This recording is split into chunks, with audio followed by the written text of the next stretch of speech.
I dag har jeg tænkt mig at vise jer, hvordan jeg lærte Rebel at lave spanske skridt. Og jeg håber, I kommer til at bruge den her guide.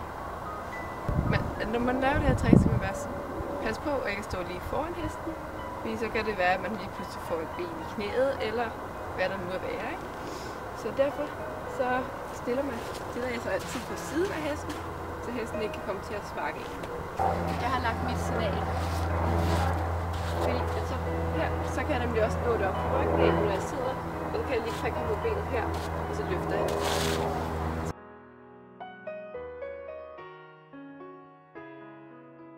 Det jeg gjorde som det første var at prikke ned på benet sådan her, og så løfter jeg.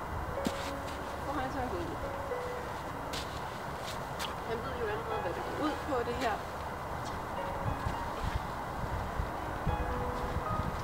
Men når man skal lære sin hest at løfte benet, så det vi startede med var at prikke. Sådan her. Prik. Og lige sådan lidt kilde. Lige nu så gør han ingenting. Så begynder jeg at prikke lidt mere. Og så sådan der. Så løfter han. Og så roser jeg ham. Til at starte med begynder hesten at blive forvirret og tænker, skal jeg gå, eller skal jeg lave noget andet, eller gå frem og tilbage. Hesten prøver alle mulige forskellige ting, men så skal man ignorere.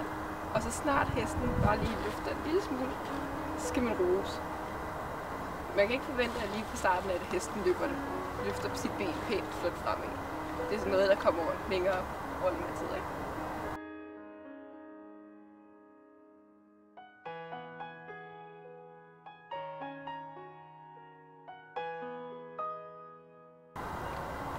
Til at starte med vil hesten jo bare løfte benet op under sig sådan her.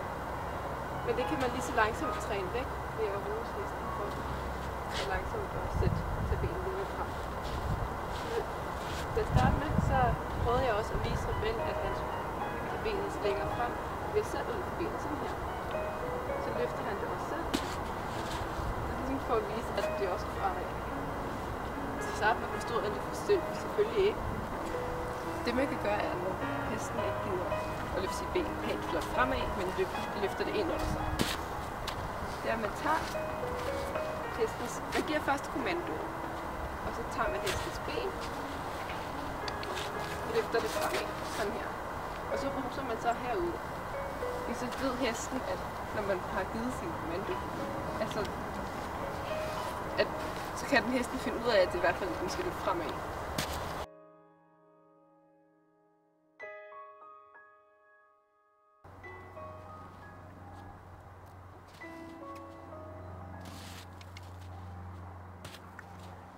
Har lært at løfte benet fint sådan der, og det kan det på begge ben, så kan man lige så langsomt begynde at lære hesten at løfte og gå fremad. Når man gerne vil have hesten til at gå fremad, hvis man laver spanske skridt, så kan man ligesom lave sådan, at hesten skal gå 3 skridt, og så skal det løfte benet på i spanske skridt, og så gå 3 skridt mere, og så løfte sit ben.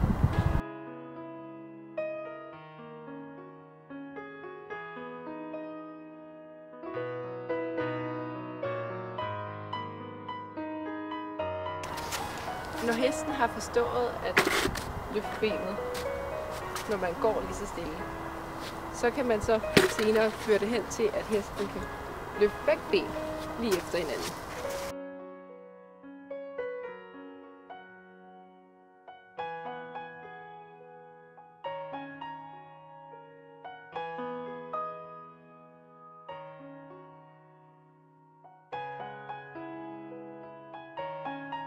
Når man så vil overføre spanske skridt fra jorden af til ryggen, så er det bare så nemt, fordi man har lavet det samme.